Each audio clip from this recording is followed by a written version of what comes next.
Buenas tardes, buenos días, buenas noches, depende a la hora que vayan a ver este programa. En su momento será la hora en la que los estoy saludando, pero bueno, como quiera que sea, bienvenidas y bienvenidos. En esta ocasión, en nuestro conversatorio, plática de la red de vinculación con personas egresadas de la Unidad Académica en Estudios de Desarrollo, tenemos a la doctora Elvira Ivonne Morales, quien nos va a abordar el tema genérico, le vamos a llamar así, del agua. Ahorita vamos a ver por qué genérico, porque tiene un montón de aristas, pero bueno, ella nos va a aterrizar en algunas.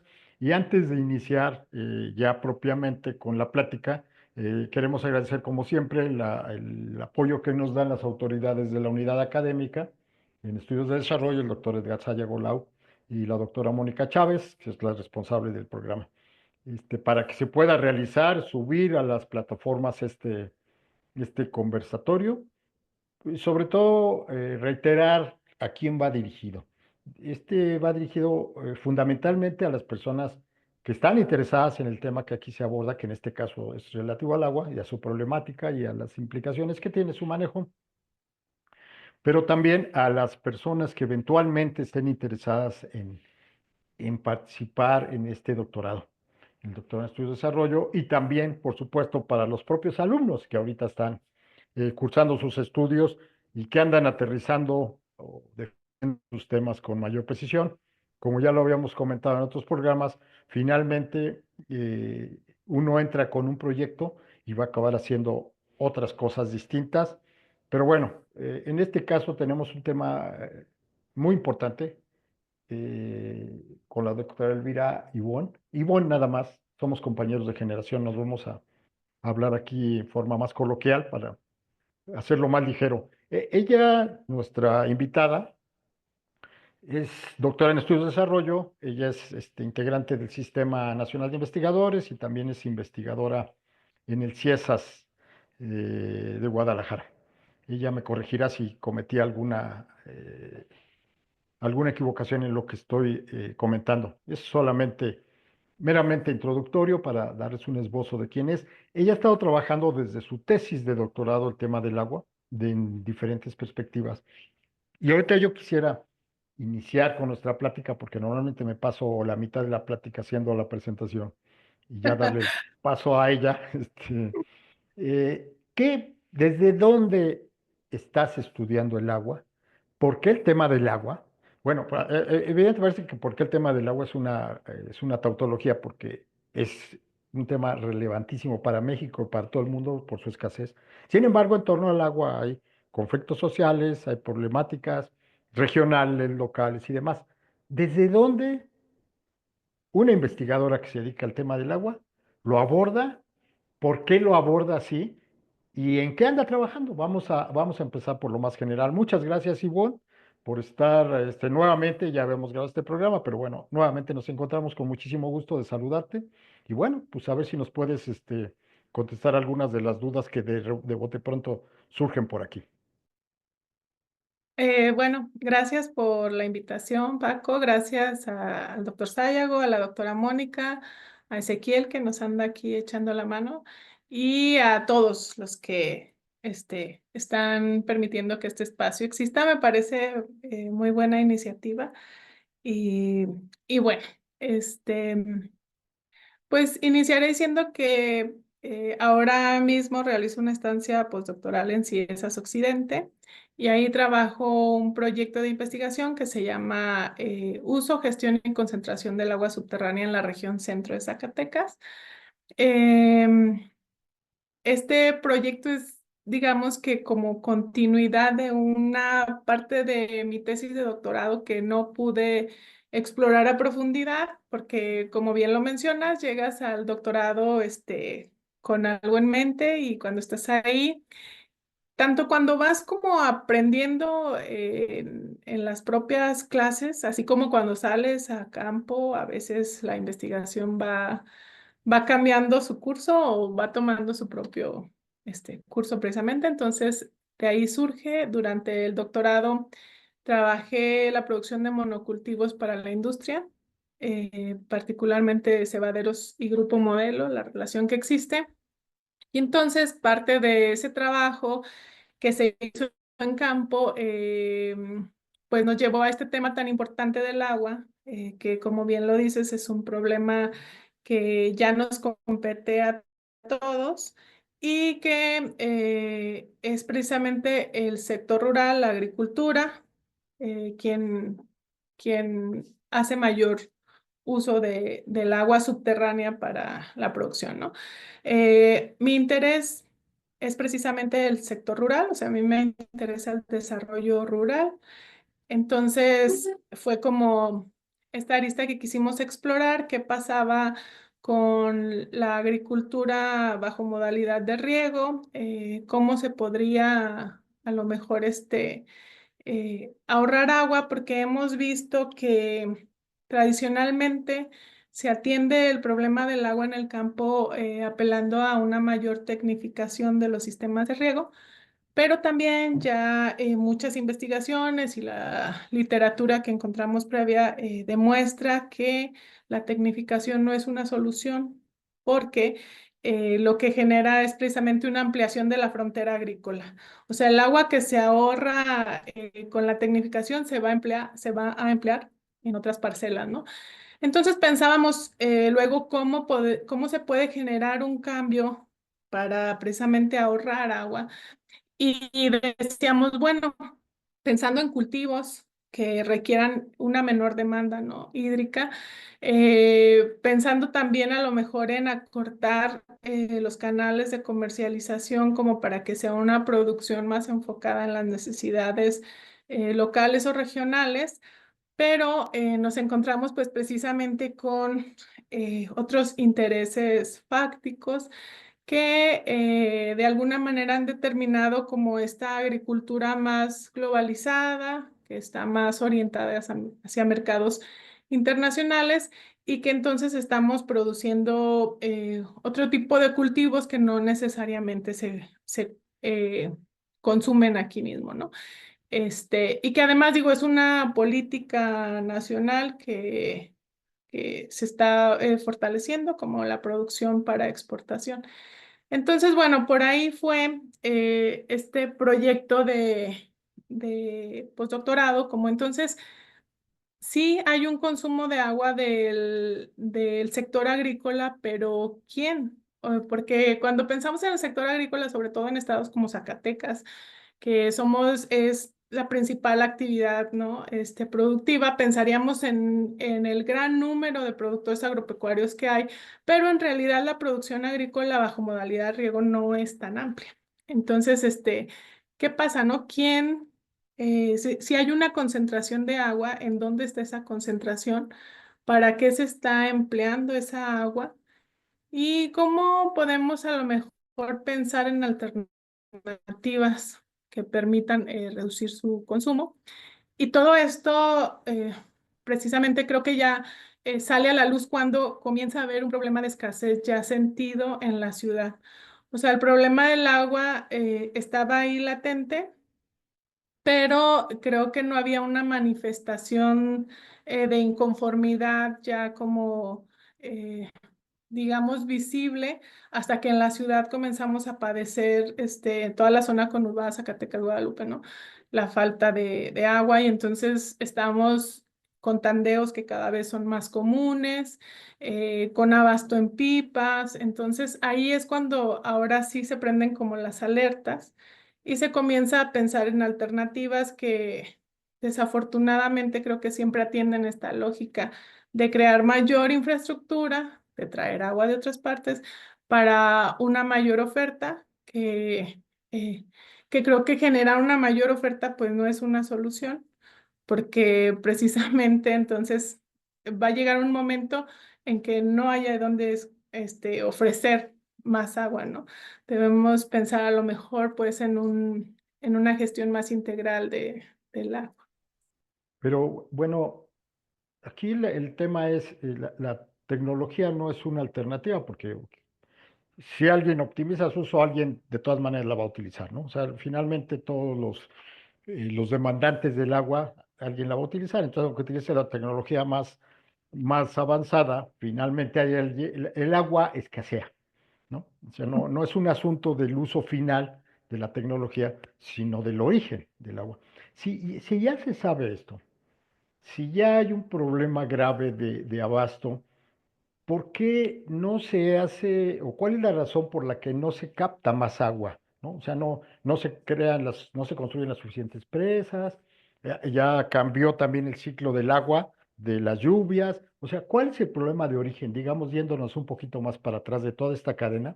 Yo entiendo que estás trabajando tú más la del uso, ¿no? O sea, como decías, bueno, la principal actividad de Zacatecas es el agro. Sin embargo, hay un problema de fondo que es el agua misma, ¿no? Estás estudiando también esta otra parte, la tienes que considerar necesariamente, de que hay un problema de fondo, de que ya no hay suficiente agua, de que la extracción del agua cada vez es más difícil, es decir, la subterránea cada vez tienen que hacer hoyos más profundos, pero también está la otra que se capta vía las lluvias, que no sé si sea la forma más adecuada y además, el hecho es que el consumo sigue subiendo porque la población sigue creciendo. Es decir, ¿dónde está el punto el nudo en esta parte del abasto original, digamos así? Antes de pasar ya a los usos, a la tecnología y demás, ¿dónde se encuentra el problema del agua? No lo alcanzamos. Este año, no en Zacatecas, pero en la mayor parte de la República llovió en serio, ¿no? Aquí tenemos el problema de que en los lugares donde llueve mucho se inunda y en los lugares donde no llueve, pues, estamos a media sequía, ¿no? Y la Zacatecas es una zona semiárida, entonces los problemas se magnifican aquí. ¿Qué pasa con estos caudales originales del agua? ¿Dónde está el problema? Si es que estudias eso, y bueno, a lo mejor yo ando metiéndome en otros temas que no son los que tú andas abordando, pero seguramente vas a tener algo que ver con estas cuestiones de origen, ¿no? De entrada, yo hablaba del sector agrícola precisamente porque te decía, es como mi interés principal. Y la tecnología o sea, la tecnología es algo bueno, podríamos decirlo así, para ahorrar agua. Sin embargo, no hay un control y ahí entonces hay un montón de aristas que podemos ver. Por ejemplo, está el tema de la incapacidad técnica asociada a un presupuesto no limitado, por ejemplo, para Conagua, para que tenga un control real de cuánta agua se está empleando en el sector, por sectores, en el sector agrícola en particular. Hay revisiones aleatorias por parte de Conagua, pero no hay un control de cada uno de los pozos. Entonces, cuando se revisa los concesionarios en la región centro, que es la que estamos trabajando, vemos que hay una tendencia a que estas concesiones mayores, estamos hablando ya como de la agroindustria, son las que consumen mayor cantidad de agua, porque te decía, hay una agricultura orientada ya a mercados internacionales. Entonces, creo que, por ejemplo, ahí se podría trabajar una política eh, que promueva el ahorro con estos grandes productores desde otras aristas que con las que trabajarías con los medianos o pequeños productores, ¿no? Por un lado, en el sector rural, también creo que hay cultivos, o sea, platicaba hace tiempo con un investigador del INIFAP y decíamos, la importancia de pensar en la agricultura también desde otros enfoques que consideren, por ejemplo, la generación de empleo de ciertos cultivos, los canales de comercialización, el uso del agua, la vinculación con la comunidad, o sea, un análisis más integral también de la producción, pero que políticamente representa pues un reto que no cualquiera se va a aventar, porque tú sabes que desafortunadamente también una parte importante de la política pública en México atiende a estos periodos gubernamentales de 3 o 6 años que no permiten como una planeación de mayor alcance, ¿no? Eso por un lado. Por otro lado, tenemos que en la ciudad, digo aquí en la zona conurbada, de acuerdo también con datos de investigadores de la propia universidad, se pierde cerca del 40% 30% de agua en la distribución. Entonces imagínate la cantidad tan importante de agua que se pierde tan solo en eso, porque tenemos un sistema pues que ya está viejo, que habría que reemplazar, pero que también implica molestias temporales para la ciudadanía y también pues gastos que no cualquier gobierno quiere entrarle, ¿no? Eso por otro lado. Luego tenemos a la industria, que en el caso zacatecano, que no hay mucha industria, contrasta precisamente la poca industria que hay con las grandes fábricas que tenemos. Por un lado, la compañía cervecera de Zacatecas y por otro lado, las compañías mineras, que también son grandes usuarios de agua, ¿no? Entonces, es un contexto lleno de contrastes que se necesitan pues muchas vías para atender el problema con respecto a la captación de agua. Por ejemplo, tiene que ver también con el tipo de lluvias. Lo decías tú, este año llovió mucho, pero se inunda y todo. Eso tiene que ver también con cambios, con el cambio climático en sí mismo y cómo se materializa en nuestro territorio, porque entonces tenemos que a lo mejor si analizamos en milímetros la lluvia que cae en el año, podemos decir que cayó bastante lluvia y que entonces tendríamos la suficiente para llenar las presas que existen o los bordos para abrevadero que hay o lo que sea. Sin embargo, son lluvias que cada vez son más intensas en muy poco tiempo. Entonces, el agua no alcanza a infiltrarse como lo hacía antes, ¿no? Que duraba lloviendo 3 días y pues claro, se recargaba más fácil, no todo. Y ahora no sucede eso. Entonces, el agua escurre. Si tenemos suelos pobres, no hay forma de que retengan el agua estos suelos. Lo vemos en las parcelas, o sea, de pronto llueve tanto, pero no se infiltra el agua y solo se va, ¿no? Se va de paso. Entonces, es un problema importante. En cuanto a la creación de infraestructura, que es como una solución que se ha venido dando, creo que también hay muchos ya estudios, pues más recientes. Después, ¿qué sería? Como de los años 80, con lo de cuando hubo toda esta creación de grandes obras, hidráulicas en México. Posterior a ello también hubo muchos conflictos a raíz de la construcción de estas grandes presas que se promueven, lo hemos visto en el Zapotillo, en Guadalajara, ¿no? En León, o sea, en muchas latitudes, porque muchas veces estas grandes mega obras implican que la población local tenga que ser desplazada para que se lleven a cabo. Entonces ahí estamos también tocando un tema muy importante porque idealmente deberíamos pensar en priorizar el agua como un derecho humano. Hablando pues como de justicia hídrica, digamos, o de soberanía hídrica, todos deberíamos tener la garantía de que vamos a tener el agua que necesitamos para nuestra reproducción de vida, ¿no? Entonces, no podemos quitar el agua a un territorio para traerlo a otro, ¿no? Sino pensar en alternativas que promuevan un cambio en los usos.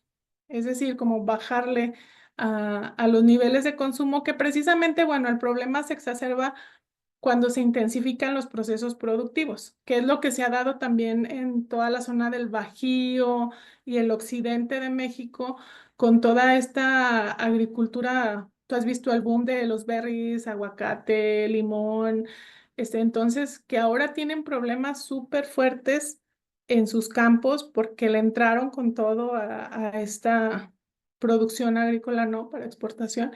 Y que entonces en Zacatecas creo que estamos también a tiempo de repensar un poco la estrategia de pues este llamado desarrollo del campo, ¿no?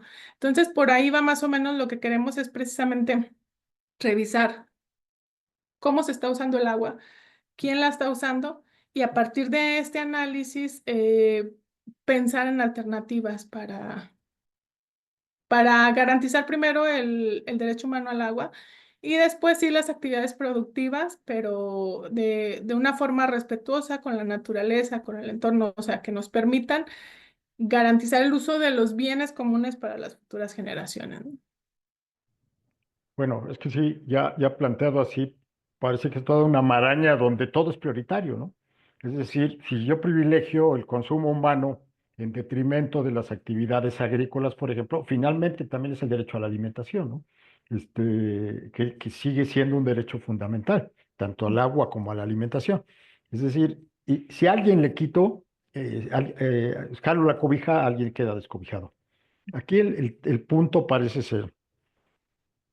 Uno, estas ya son algunas ideas que me salen de lo que estás comentando, que tienen que ver con la forma en la que se usa el agua como una idea del bien, de este bien, que es un bien común, pero que cuando se privatiza ya es mío, ¿no? Es decir, yo pago un derecho, ya no es bien común, es un bien privado.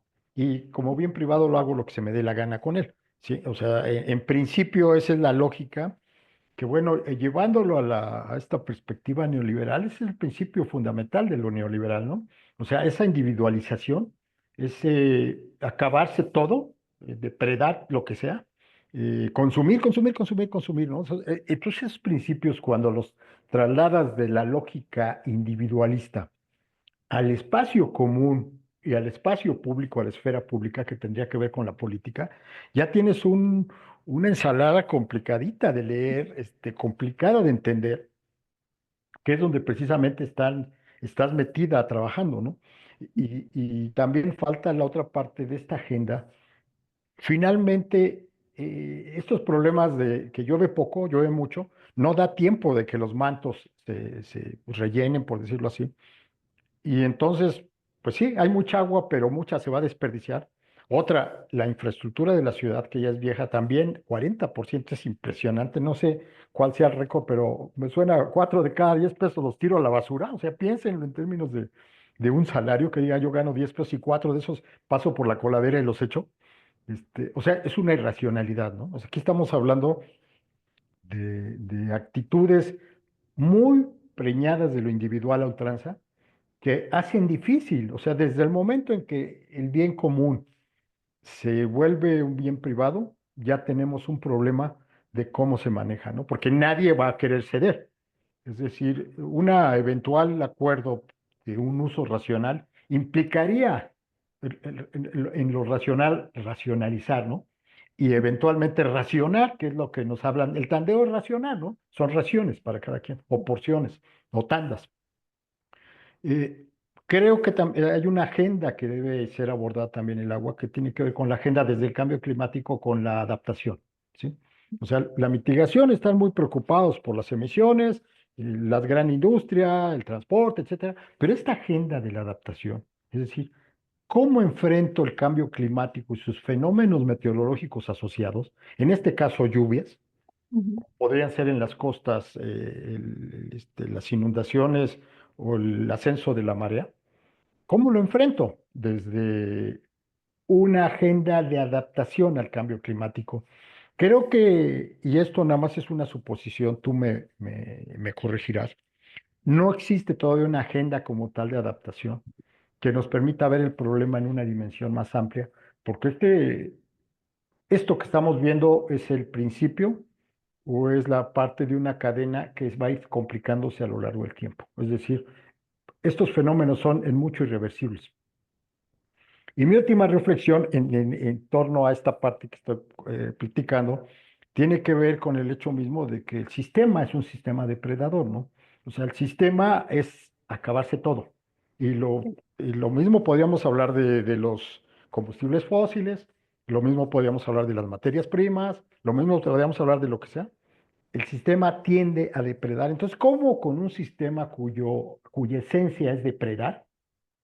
Podemos sentarnos con sus actores individuales para hablar de racionalizar. ¿Hasta dónde esto es posible, Hugo? Y establecer una agenda de política pública, pero además política global, multilateral, mundial, de adaptación a los efectos del cambio climático. creo que sí la tienes complicada porque finalmente, aunque tú como investigadora, no te quedes específicamente en cada uno de estos terrenos, sí tienes que considerarlos como una totalidad que engloba tu fenómeno, ¿no? ¿Hasta dónde en y ya planteo la pregunta, hasta dónde en este capitalismo depredador es posible establecer la posibilidad de un uso racional de cualquiera de sus insumos básicos y que es fundamental para la vida? Bueno, de entrada, por eso te decía, estos problemas se exacerban con la intensificación de los procesos productivos que vienen precisamente de la mano de este sistema capitalista, ¿no? Entonces, a partir de este fenómeno se da una mercantilización de los bienes comunes de la naturaleza. Eh, Pensemos en agua, en el suelo, o sea, ya no hay una relación directa, sino que los vemos con fines comerciales, ¿no? Y digo, prueba de ello es que se cotizan en la bolsa, ¿no? Que pensaría uno que eso está fuera de... Entonces, desde estos estudios, al menos con las personas que estoy trabajando, que por ejemplo con el doctor Darcy Tutor, que trabajé en el doctorado, con la doctora Cindy McCollin, que es con quien hago mi estancia postdoctoral, seguimos como esta agenda de priorizar el agua como un derecho humano, de una justicia en términos de justicia ambiental, digamos. Y posteriormente habrá que ver, ¿no? Las otras actividades, porque efectivamente el agua, aunque constitucionalmente sea un bien de la nación, ahí lo establece el artículo 27 constitucional, este sistema de concesiones ha permitido que haya un intercambio económico a partir del usufructo, ¿no? Del agua. Entonces, me parece que de ahí viene como esta forma distinta de pensar la naturaleza y los procesos de la naturaleza a partir de un sistema que está viendo por producir cada vez más y que no respetamos, digamos, como los procesos, ¿no? De regeneración, incluso de la tierra. Entonces, vemos estos efectos que tú mencionas del cambio climático. eh, Esta agenda también que creo que sí es apremiante de adaptación al cambio climático porque creo que en este momento quienes lo están resintiendo de manera directa son precisamente los agricultores. O sea, que los ciclos se han alterado. Yo digo, vengo de un municipio en el que es la principal actividad económica y había como una calendarización que todos conocíamos, en qué momento había que sembrar, en qué momento había que cosechar y ahora las lluvias nos llegan tarde, nos llegan de más, entonces eso está alterando precisamente la forma en que los productores tienen que vincularse con su tierra, que es algo que trastoca no solamente con fines productivos, sino trastoca las formas de vida, ¿no? Y lo que mencionabas ahorita por ejemplo, del agua para la agricultura, también hay que mencionar que hay cada vez más una desvinculación entre lo que producimos y lo que consumimos. Eh, una parte importantísima de la producción agrícola está destinada pues, a producir commodities precisamente para la industria y que ese era el tema que trabajé en el doctorado. ¿Y qué pasa con eso? Pues entonces vemos enormes cantidades, ¿no? De hectáreas destinadas a producir un maíz que no se va a consumir, porque además es un maíz que no es pues para preparar las tortillas, y entonces terminamos importando maíz, aunque estemos produciendo maíz, ¿no? Con fines forrajeros o de otro tipo. Entonces ahí también es importante esa desvinculación que se ha generado entre la producción agrícola y el consumo que se da. Eh, que también tiene que ver, o sea, hay implicaciones enormes, ¿no? Cambio en las dietas, cambio en las mismas continuidades dentro de las familias de tradición agrícola, Tú ves que también en Zacatecas se está dando un abandono como, digamos, por ejemplo, la inseguridad, los temas de inseguridad, pero que tienen que ver precisamente con que el campo muchas veces ya no resulta rentable para que puedas vivir de lo que produces como anteriormente. Entonces, lo que producimos ya no lo consumimos. En lo local hay una desvinculación, como decía, entre estos dos procesos y finalmente eso trastoca otras cuestiones importantísimas como la propia alimentación. Hay un cambio en la alimentación tradicional que existía. Hay una proliferación de diversas enfermedades asociadas con el consumo de alimentos cada vez mayormente industrializados. Y también hay un, pues abandono, digamos, del campo porque, por un lado, la actividad agrícola ya no es rentable para mantener a las familias como anteriormente se hacía.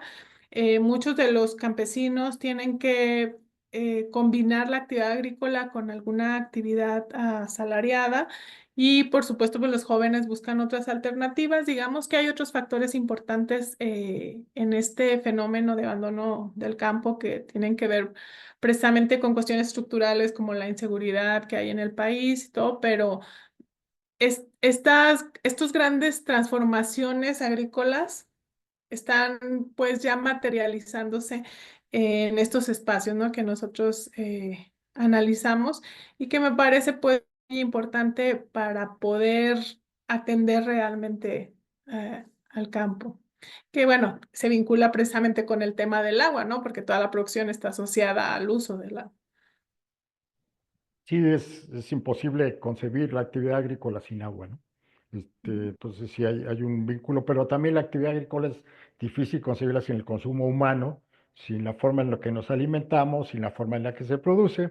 Y ahorita parece ya con todo esta radiografía que nos das, mucha de la producción va hacia el exterior o es parte de una cadena que no es directamente para el consumo, ¿no? Y cuando hablas de la producción de commodities, pues son insumos para otros procesos que a lo mejor ni siquiera están en Zacatecas, ¿no? El maíz ya no es el maíz para consumo humano, puede ser el maíz para alimentar animales. Ujú, Y entonces parece que entonces está desarticulando una cadena que en el caso de Zacatecas era muy regional, ¿no? Es decir, el agua se usaba aquí para elaborar los alimentos, para cosechar los alimentos o los productos que se utilizaban para la dieta de aquí. Y buena parte de la producción se dirigía a este mercado también, ¿no? Y ahora ya estamos, esa vinculación con otros mercados, el consumo acelerado ya desmedido, porque todo requiere agua. Entonces, de hecho, lo está viendo la población, ¿no? Aquí de que se ha dejado en último término, por lo menos parece que en último lugar, al consumo urbano del agua, ¿no? Porque pues, ya se está restringiendo. No sé si se restrinja así para las actividades productivas, pero sí estamos viendo las consecuencias de esta falta de agua en todas las actividades, ¿no? Tanto para la población urbana como para la agricultura, la agroindustria. Y ya tenemos una radiografía de lo que es nuestra siguiente fase de la plática, que tendría que ver, y todo esto que tiene que ver con el desarrollo, ¿no? Finalmente parece que te adelantaste a responder, pues tiene que ver con todo, ¿no? O sea, si concebimos el desarrollo como bienestar de la población, lo que estamos viendo es precisamente que ya se están trastocando las bases de ese bienestar, ¿no? Es decir, la afectación que hay es cada vez mayor sobre, el, sobre las personas y sobre su contexto, sobre su entorno inmediato, ¿no? ¿Qué, ¿Cuáles son, uno, te haría dos preguntas, dos secas. ¿Cuáles son las perspectivas que ves de llegar a un acuerdo técnico, a un acuerdo de cómo se usar el agua? O sea, ¿va a tener que haber en algún momento una política pública que obligue a reestructurar esto? Y eventualmente, ¿qué escenario podríamos pensar, no? Si se podría modificar esta trayectoria, pensando en que es un fenómeno que no tiene que ver con políticas públicas, que tiene que ver mucho más con el deterioro, con el desmantelamiento del equilibrio climático del planeta. O sea, ¿hasta dónde consideran ustedes que están estudiando este tema, que este acuerdo o esta gestión de la política puede modificar en mucho o en poco, o a lo mejor en muy largo plazo, todas estas circunstancias, lo que nos daría cuenta de qué pensamos, qué perspectivas tiene el desarrollo como bienestar en este contexto de conflictivo. Ujú. Bueno, primero voy a, si me permites, me voy a regresar un poquitito, nada más para decir que, por ejemplo, en el caso de Zacatecas, eh, la gran mayoría de la producción agrícola, aunque llegue a mercados internacionales, no lo hace de manera directa. O sea, una parte importante de la producción agrícola se vende en mercados nacionales, a Sinaloa, a Guadalajara, y a partir de ahí la exportan con otra etiqueta, ¿no? Aunque sean productos zacatecanos, o sea, no llevan como esa etiqueta y por lo tanto esos beneficios que consideraríamos económicos de la exportación no se quedan tampoco en Zacatecas. Entonces ahí es un poco complejo porque pensaríamos que, bueno, si hay alguien, estos agroindustriales, ¿no? Que están produciendo para un mercado pues muy exigente, tendrían que verse beneficiados entonces de pues de esta intensificación en los procesos productivos, pero en realidad no hay un beneficio en términos económicos, que es como normalmente se podría concebir. No lo existe tampoco como lo han tenido otras entidades federativas, ¿no? Que ahí tiene que ver también con algunos procesos de certificación que son costosos para los productores locales y que entonces, bueno, no se dan en ese sentido. Nada más quería como esa parte retomarla. Y luego, en el tema del agua en la ciudad y la falta, yo también creo que debemos ser muy cautelosos en las investigaciones en torno al agua, porque también este famoso día cero, de los que muchos hablan, ¿no? O este término de escasez, también ha sido muy utilizado como retóricamente precisamente para fines políticos de poder, no sé, de actores pues determinados para promover ciertos usos del agua. Entonces yo creo que también hay que ser cautelosos en ese sentido con lo de la escasez del agua desde los trabajos, por ejemplo, en algunas ingenierías, en hidráulica, se habla de que no hay como tal una, una disminución pues grande del agua, porque además hablamos del agua muchas veces como si hubiera muchas aguas y en realidad es una sola agua. Entonces, lo que sí hay es cambio precisamente en el destino del agua y entonces en el uso del agua, en su gestión, y eso implica que a cierta población le llegará una parte de agua, a cierta población usará otra parte de agua, pero no necesariamente que el agua ya no exista o que se haya disminuido en un 50-40%, o sea, no en esos términos, porque repito, muchas veces a través de estos discursos también se han generado otros procesos muy interesantes. Nosotros trabajamos también uno de ellos que es como eh, la gobernanza neoliberal de, de la naturaleza, ¿no? Que ahora, por ejemplo, vemos a estas grandes industrias que son las usuarias del agua haciendo campañas para la concientización en el uso del agua. Entonces son paradojas que permiten precisamente estos discursos del día cero o de la escasez y que hay que como que retomar, creo yo, con pinzas. Por eso se trata más entonces como de una gestión más que de una pérdida, digamos, en esos términos, pues, del agua. Por ahí, bueno, yo quería aclarar eso porque muchas veces se legitiman o se otorgan licencias sociales hacia ciertos procesos productivos que asociamos con una empresa verde, porque está gestionando procesos de regeneración de espacios, pero que en realidad no son significativos en comparación con la intensificación de sus procesos productivos, ¿no? Y lo vemos, digo, el ejemplo más claro como para que todos lo tengamos en mente es estas campañas de recolección de plásticos que promueven Coca-Cola y Pepsi-Cola, o sea, que son los grandes generadores de esos plásticos.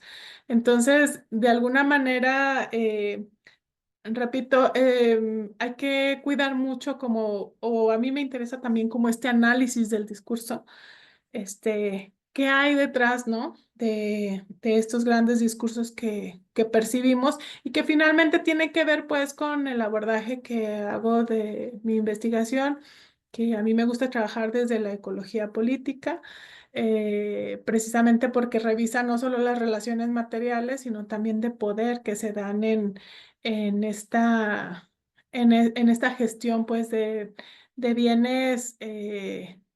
Tan importantes como el agua o la tierra, ¿no? Y bueno, en cuanto a las perspectivas y el tema del desarrollo, allí como para quienes nos quedamos en el doctorado en estudios del desarrollo, y muchas veces me preguntan, ¿qué es estudios del desarrollo? Pues precisamente en estudios del desarrollo em, trabajamos, analizamos las implicaciones del desarrollo concebido hegemónicamente como un crecimiento económico. O sea, ¿qué ha pasado como con estas estrategias que existen que asocian al desarrollo con un crecimiento en términos económicos tangibles y que muchas veces dejan de lado otras cuestiones importantes, ¿no? Y que precisamente, bueno, son los problemas que nosotros revisamos dentro del doctorado. En el caso, en nuestro caso, pues, eh, del tema del agua, de la actividad agrícola, precisamente nutriéndonos de la literatura de otras alternativas, lo comentábamos, Paco, la vez pasada que platicábamos, pensar en, por ejemplo, en el decrecimiento, o sea, en alternativas como el decrecimiento, como el postdesarrollo, ¿no? Que nos invitan primero a bajarle a nuestros niveles de consumo. O sea, gran parte precisamente de esta problemática es que nuestros niveles de consumo se han aumentado, bueno, enormemente.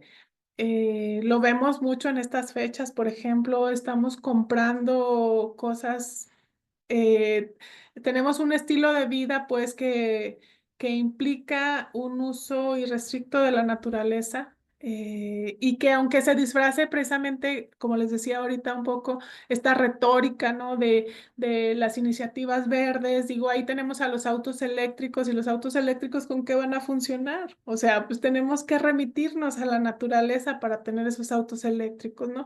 Entonces, no hay forma, o sea, como estas alternativas precisamente están basadas en bajar nuestros niveles de consumo, apostar por soluciones o alternativas que se creen en comunidad, que respeten otras visiones de la idea de desarrollo, porque la idea de desarrollo tendría que estar también asociada con el bienestar de las comunidades y muy probablemente lo que yo considere bienestar, tal vez tú no lo consideres.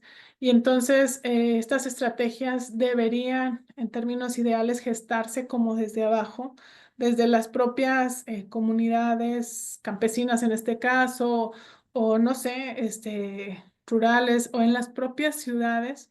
O sea, ¿cómo podemos reducir, por ejemplo, en términos del agua, cómo podemos reducir nuestro consumo de agua sin individualizar el problema? Porque luego, digo, nos llegan el recibo así como que váyate en 5 minutos o algo así, pero no se trata de un problema individual, sino de un problema estructural.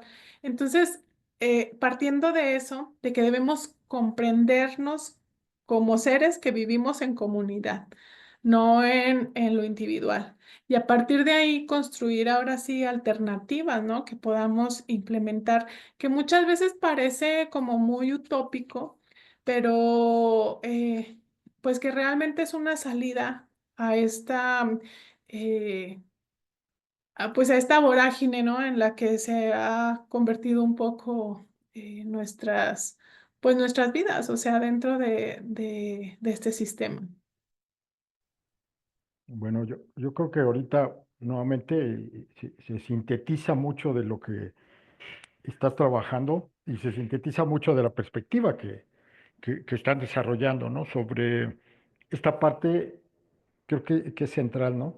De que finalmente no estamos hablando de consumidores ni de actores individuales, sino estamos hablando de grupos humanos, ¿no? Que están organizados de diferentes maneras y que no para todos significa lo mismo, ¿no? El agua, por ejemplo. Y que bueno, qué bueno que dices que no pensemos, es que va a llegar el día en que haya cero agua, ¿no? Dices, ah, bueno, espérate, igual va a haber cero planeta dentro de 5.000 millones de años, ¿no? Entonces sí, tiene algo de verdad, pero el escenario humano está muy trascendido por eso.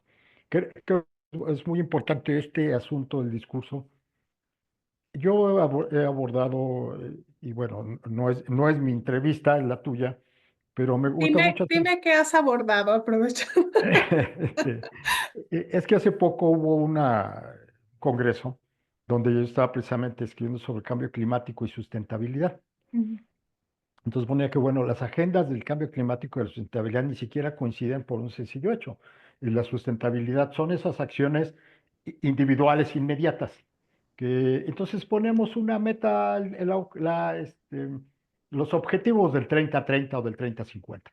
ujú, Entonces, cada año vemos cómo no se lograron, ¿no? O sea, dice, los objetivos en materia de educación, de salud, de medio ambiente, y se ponen alegremente, alguien dice, vamos a bajar la emisión de contaminantes, el consumo del agua, el consumo el dispensar la basura, etcétera. Y al siguiente año se dice, bueno, de nuestra meta para dentro de 30 años sí avanzamos el 2%, pero nuestra meta anual retrocedimos el 4%. ¿Qué quiere decir? Que dentro de 30 años no se va a lograr. Es decir, hay una perspectiva cortoplacista sí. y se tratan de solventar estos problemas que sí son graves con acciones individuales efectistas.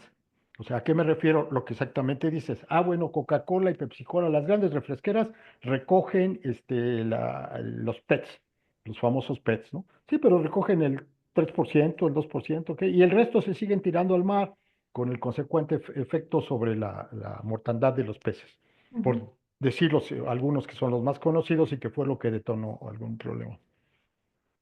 Entonces no se diferencia entre el corto y el largo plazo. ¿Sí? El cambio climático tiene una dimensión de miles de años.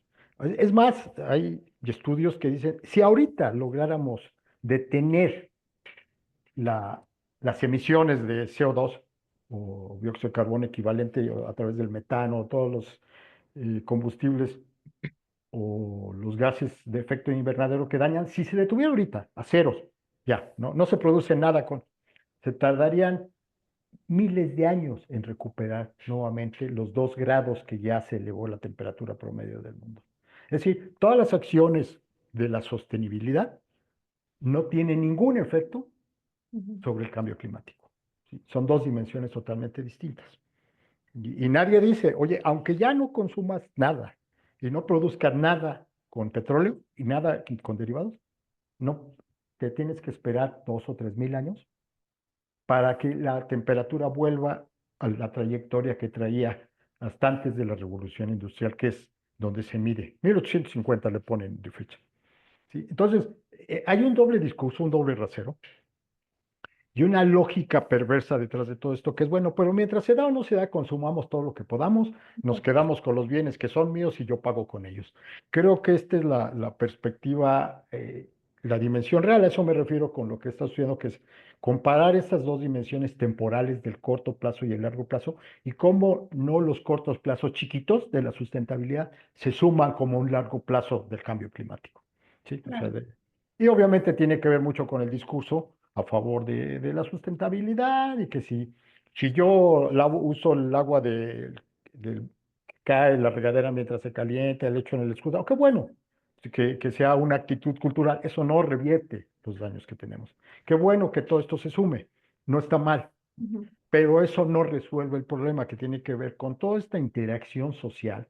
Y de ahí lo que comentabas, Yo no creo mucho en la parte de la ecología política, déjame decirte, no soy muy creyente, sí en la parte política y crítica, que es lo No que es manejo. una religión. Este, entonces, bueno, como buen crítico, y tú también lo haces, ¿no? O sea, finalmente uno tiene que adoptar una teoría porque es una forma de explicación, ¿no? A través de conceptos y de una perspectiva se logra una explicación. Y en ese sentido las teorías son válidas o no, en su capacidad explicativa, ¿no? Pero a veces hay unas cuestiones que se vuelven mucho una ideología, como es el caso de la sustentabilidad, como por lo menos el cómo se maneja comercialmente, ¿no? Y creo que Y la esto sustentabilidad. hay Ujú. que llamar la atención, es justamente lo que tú dices, abusado, ¿no?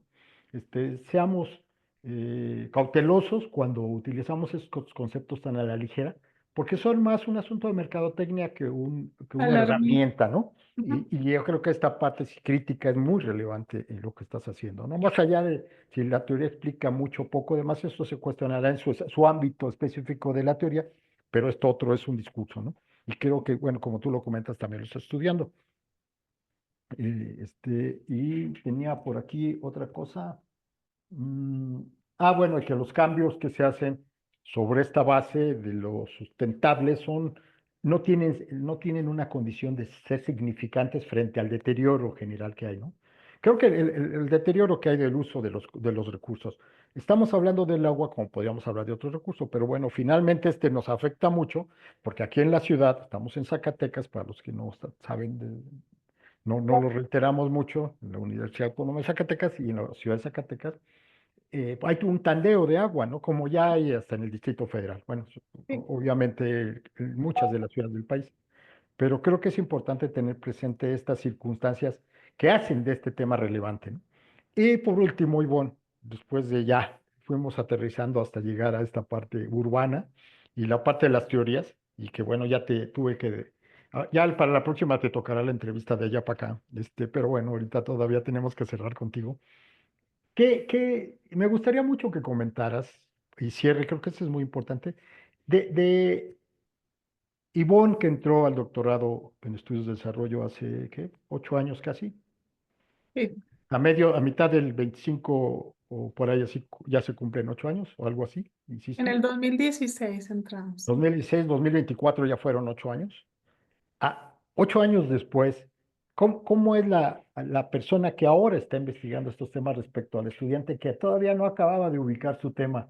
¿Tú le recomendarías, y esta pregunta es para recomendarle a la gente, si vale la pena embarcarse en este proyecto de vida, porque esto es de vida, ¿no? O sea, Sí. llevas apenas 8 años, diría yo, ¿no? Porque la verdad es que espero poderte preguntar dentro de 20 años, oye, Ivonne, ¿y qué se siente a los 28 años de haber empezado esta travesía?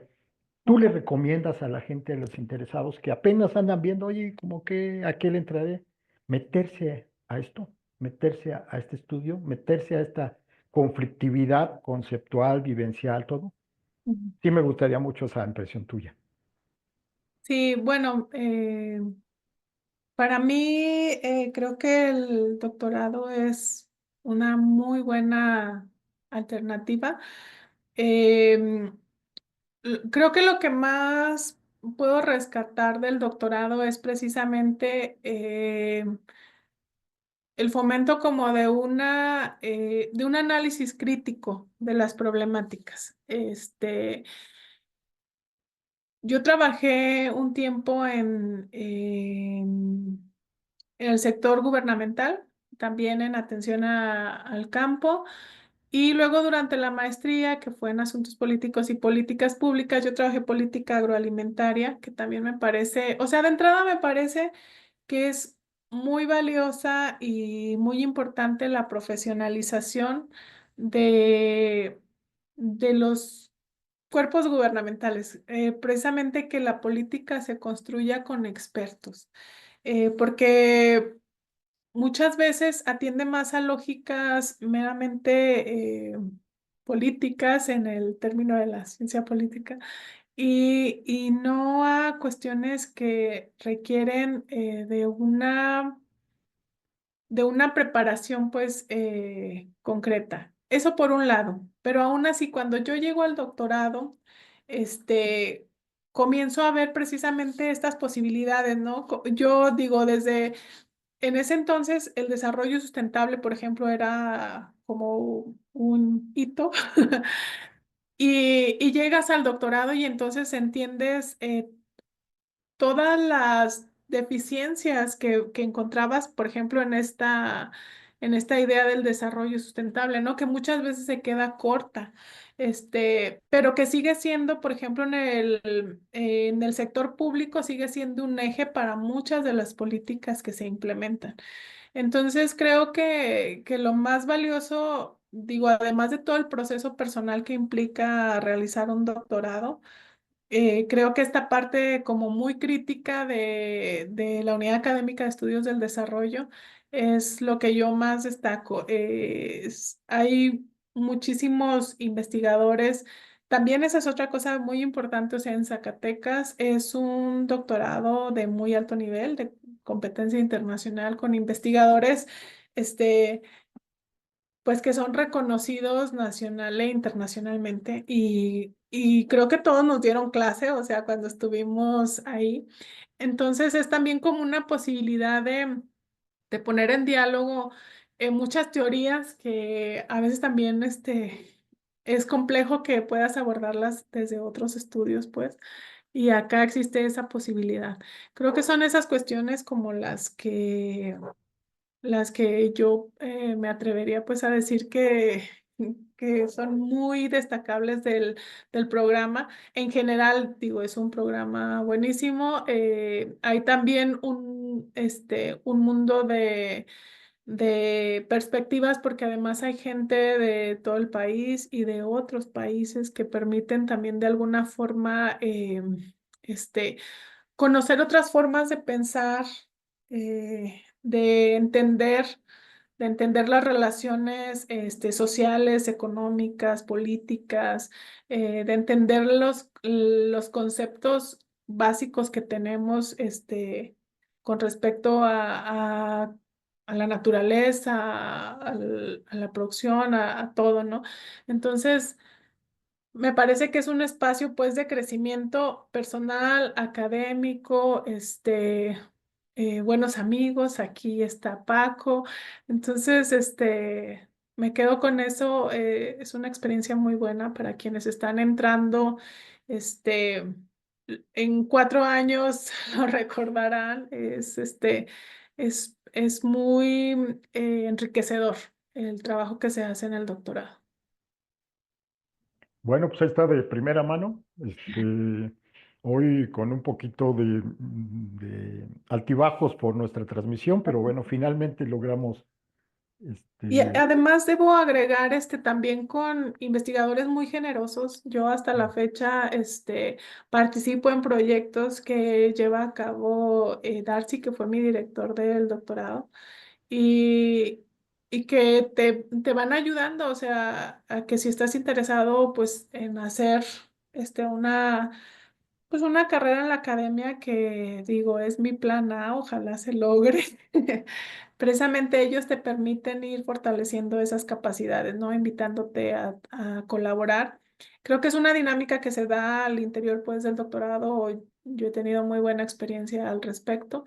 Y también eso es algo muy valioso porque creo que una de las cosas que en la academia hace mucha falta es precisamente crear redes y trabajar colaborativamente, ¿no? Como quitar ese estigma que digo, también existe de una academia violenta en la que no puedes generar como que trabajo colaborativo. Entonces creo que también eso está cambiando y que los que vamos entrando, debemos precisamente abonar esos procesos, ¿no? En los que la academia sea precisamente un trabajo compartido, un trabajo colaborativo, que nos lleve pues a mejorar eh, nuestra condición, ¿no? Como seres sociales, que esa es como la finalidad de los que hacemos investigación social.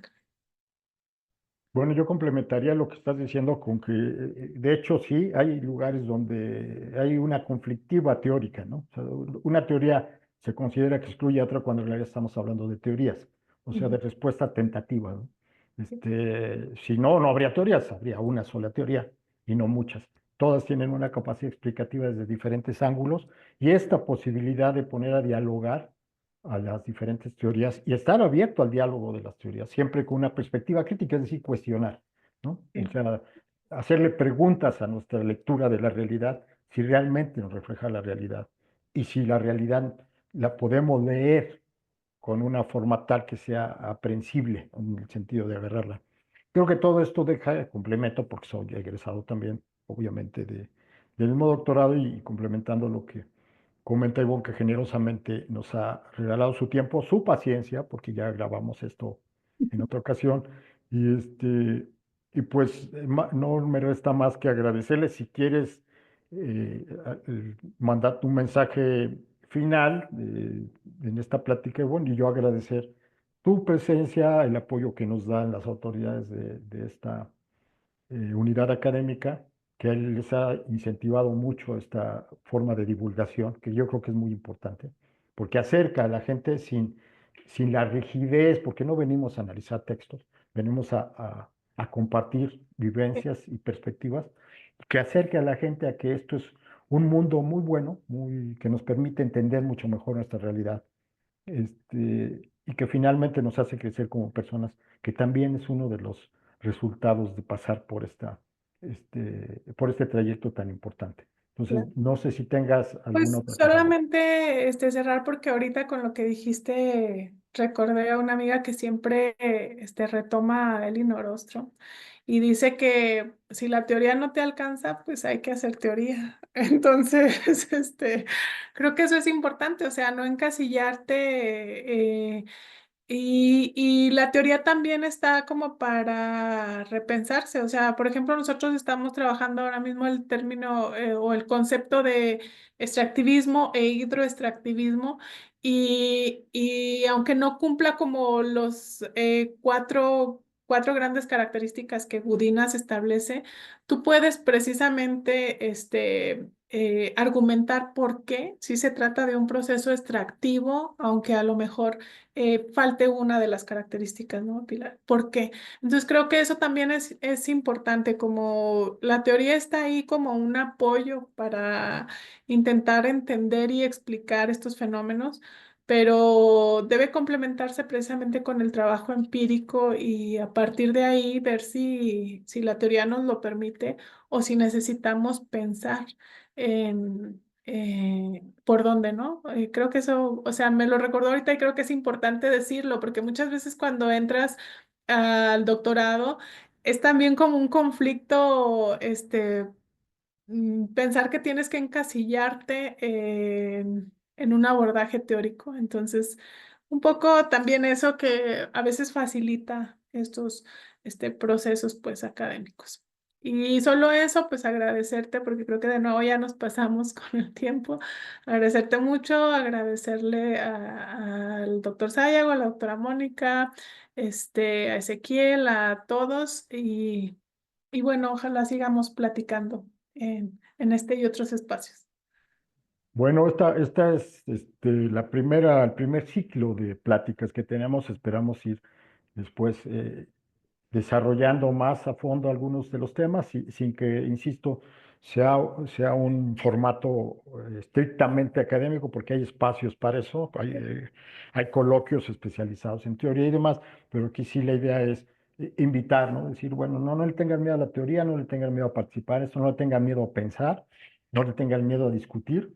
Estamos en un espacio de ciencias sociales que por definición son así, son cambiantes, son cuestionadoras, son retadoras para nuestro pensamiento y lo que debemos hacer es entrarle con alegría, como lo vieron con nuestra invitada, y le agradezco nuevamente a la doctora Ivonne que haya participado, accedido a una regrabación y que haya tenido toda la paciencia y la comprensión, a veces con mis reiteradas y no tan claras preguntas.